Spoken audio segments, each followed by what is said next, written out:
Look, Feral. Everything the dev touches is our kingdom.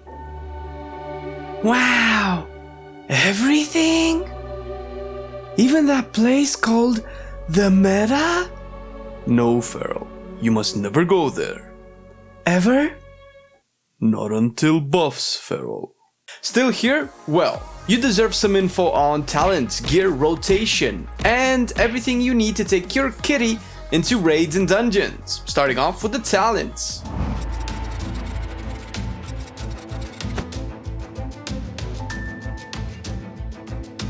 Feral is a controversial spec at the moment and clearly in need of love like many other specs. However, we had a lot of requests clearly showing the love that you guys have for this spec, so we answered. There are still people clearing Mythic keys in the 20s and also raid on Mythic with Feral, so you can definitely take your kitty around BFA. Let's get to it though. On the first row you want Sabertooth for your general purpose talent. It's mainly good in raids, although it's being used in Mythics as well. Predator is something you might see people use, and although on paper it's good in AoE, it needs a specific playstyle to pull off. Essentially, your tank needs to chain pull consistently or pull very large reaping packs into the boss, which usually happens in very high keys and with pre-made groups. Our guides focus on the basics and helping you pick the spec up, and if you feel you can go beyond that, you can start simming talents and test them out yourself. Second row is the utility row, meaning your choice matters depending on your playstyle. I would recommend Wild Charge for clear reasons. Having a charge to position yourself behind the boss is nice, and you can use the talent in all forms. Third tier, take Balance Affinity for the increase in 3 yards to all of your abilities. If you've played Outlaw Rogue, you can recognize the mechanic from there as well.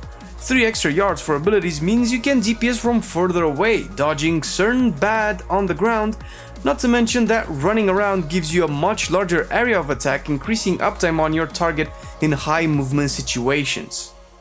Fourth tier is another utility row, and there's no one good option here. All have their uses and all are viable depending on what your role is within your group. The most general use you would get is Out of Typhoon more likely, so choose that as a default, and if you feel you could use a stun or mass roots, come back here and switch. Fifth tier, Soul the Forest is the go-to. The sims and maths done for this row yields this as the best in terms of energy regen in concordance with your ease of use. The extra damage on finishers is clearly not bad either. Savage Roar is simming 1.2k DPS loss for me, while Incarnation is a niche talent very good when you want high, on-demand burst damage. For the 6th row you have actually 2 options. Brutal Slash is the default when it comes to pure single target damage, so raids in most scenarios. On this row it's the only talent with single target DPS gain whatsoever. However, in AoE fights and mostly Mythics, Primal Wrath will be ideal to apply proper bleeds on every mob around you. Switch between these two depending on the content you do, although I would recommend starting off with Primal Wrath just to be safe. Lastly, and what complements your build, is Blood Talent. This talent changes your rotation a bit, makes it weird, but I like weird, and you should too. Because if you read the tooltip, you'll come to the realization that, oh yeah, I have to cast Regrooves for damage gain. Wait, what? Yes, dear viewer, you are correct. In order to deal more damage, you need to heal yourself. The fact that the game kinda forces you to do this is nice, simply because it adds to your sustain and general survivability. There is a mention to be made about Moments of Clarity, in that it synergizes with Predator in an interesting build. However, we focus more on the basic side of the build, so we won't recommend that yet, but feel free to play around with it if you wish and tell us how it is.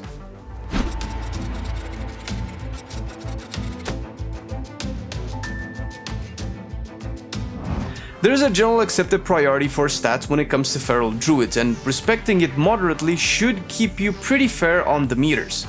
Crit is the best stat, followed by Mastery, and you will do well to aim for these above most other things. And yes, that means even eye level. Follow this up with Versatility. What? And Haste with Agility being at the bottom, hence the low importance of eye level. When gearing up, the stat priority will change, so if you want to maintain the highest amount of damage by gearing the best way possible, sim your gear or your stats or both. As an example, my current stats are something like this. For me, versatility does not sim that well, simply because the multiplicative nature of the stat works a lot better at higher eye levels, and my druid still needs a lot of gear. The opposite can be said about agility. The main stat provides the most initial damage output for most specs, and all other secondaries build on top of that. If your overall agility levels are too low, the importance of it will rise. Now you might want some trinkets. Be prepared, because we will go deep into trinkets. But if you cannot be bothered getting specific best in slots and min-maxing, go for Harlan's Loaded Dice and Deadeye Spyglass. Both are stat proc trinkets, Spyglass giving crit, while the Loaded Dice is a mixture of stats depending on your RNG, which isn't bad considering all stats are very good for Feral. And if you do want to go for your best in slot, then go for the amazing Harlan's Loaded Dice that drops from Freehold and Deadeye Spyglass that drops from Siege of Borealis. Wait.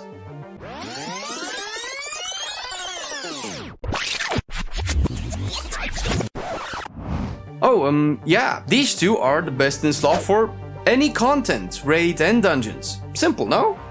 But if my quirky humor put you off, you probably didn't even reach this part of the video where I can just suggest you to pick whatever stat proccing trinket you have with a priority towards crit and mastery. However, if you do get the two mentioned above, consider yourself golden. Lastly, Azerite traits. There are websites that can sim for you, websites such as HeroDamage.com and BloodMallet.com. It's always good to check them out to get a better idea of the mathematical strength of each trait. For instance, a single target graph would classify the traits like this, showing clearly how powerful raw stats are in one-on-one encounters with a boss. While in AoE, constant dungeon AoE we can see a stronger focus towards class-specific traits and their synergy with talents. But this is where the magic stops. Simulations cannot give you an accurate depiction of what to actually take. Here you need to start testing and simming your own character against the traits you can choose, and only after you understand the type of encounter you are running. For instance, in the AoE graph we can see all the traits synergizing really well with Predator as the talent. And although Predator is good, like I mentioned before, don't get me wrong, but that's good in very high-end zones, where you do dungeons with a pre-made group and the tank can chain pull or pull gigantic packs on top of the boss even. This is not what's going to happen all the time, and especially not with pugs. Single target and raiding in general will use Jungle Fury, and this is one trait you want to stack as many times as you can, depending on your gear of course. Essentially, this is the major source of your crit and also makes Tiger's Fury last longer. You also want a Blood Mist trait once, specifically for the chance to get Berserk when using Rake, and fill in the extra slots with Treacherous Covenant or whatever other traits you can find, and you'll be golden for raids. For Mythic Plus, you should stack Wild Flesh Rending. This one is good in raids, but performs even better in AoE scenarios. Following a similar gearing style, a 1-point wonder trait that you should get is Gushing Lacerations. Since you will be spamming Primal Wraths in dungeons, the chance for this to proc will increase with the number of targets you are facing. The rest of your slots can be filled again with Jungle Fury. Seeing how difficult it can be to get the best in slot trait combination, feel free to play around with what you have and even sim yourself while trying to aim for the ones I mentioned. For secondary stats, take single target traits like Gut Ripper and Overwhelming Power when doing raids, or take any stat giving secondaries while in dungeons. Traits like Elemental Whirls and Unstable Flames should do you good.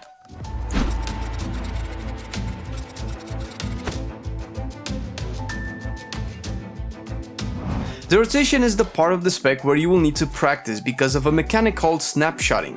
Getting it down takes some time if you're new to it, and I'm still practicing it, but I'm enjoying the challenge. Although we try to keep our guide simple, I will explain what snapshotting is for the purpose of the rotation.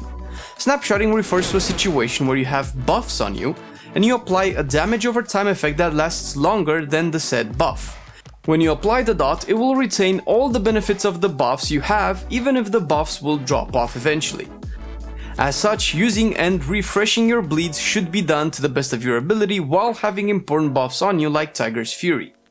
The way you track and use these buffs can and will improve your overall DPS. For the opener, you want to start by casting Regrowth at least 5 seconds before the pull just to make sure your stealth comes off cooldown. Follow it up with Prowl, then cast Berserk and Tiger's Fury.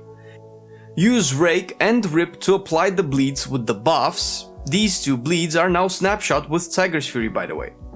After that, you start with your rotation by using Shred or Brutal Slash if you took the talent, up until you reach 5 combo points. Use Ferocious Bite once you get there, and this will refresh the Rip and start you off with your normal rotation. Your normal rotation will start with Predatory Swiftness on you, meaning an instant regrowth castable in cat form that will apply the Blood Talents buff. When you reach 4 combo points and your Rake is about to drop, use your instant regrowth to apply the 2 charges of Blood Talents, use 1 charge for Rake, which should put you at 5 combo points, and the other one for Bite. If your Rake is not about to drop once you reach 4 combo points, use another combo point generator, then regrowth, then use your finisher, and if your Rake is going to fall off now, then you also Rake again for your first combo point into the new sequence. Rinse and repeat while using Tiger's Fury and Berserk on cooldown, keeping in mind that you want to refresh Rake and cast Bite always with the Blood Talents buff. When in AoE, I will assume you have Primal Wrath talented. When fighting up to 8 targets, try to maintain Rake on as many as you can while having Thrash on all of them consistently. Spend combo points on Primal Wrath. Here you can use Blood Talents in multiple ways, and that's up to you. One stack though should be used for Primal Wrath always, while the second either to apply Thrash on your targets or a Rake on a priority target. This is the most basic rotation I could mention with keeping it as complete as possible. If you do this, you should be golden, but keep in mind that there is a bit of depth to the rotation. Certain Azerite traits can change how certain abilities interact. If you have any tips or think I might have missed something, please use the comments down below so we can share as much information with everybody as possible.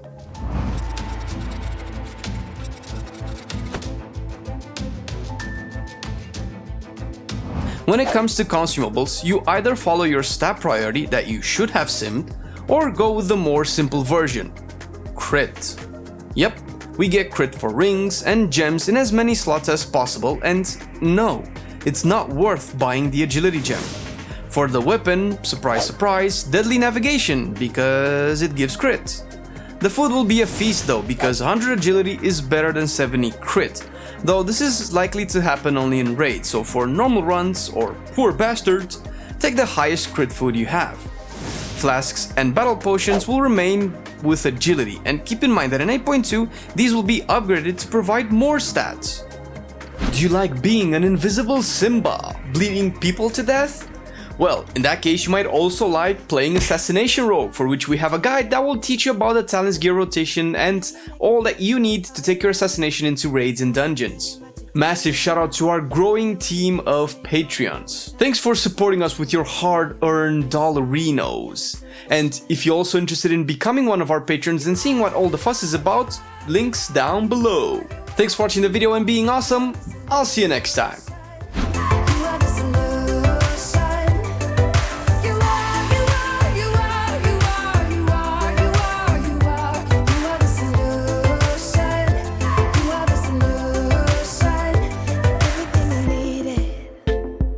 Never thought I'd meet someone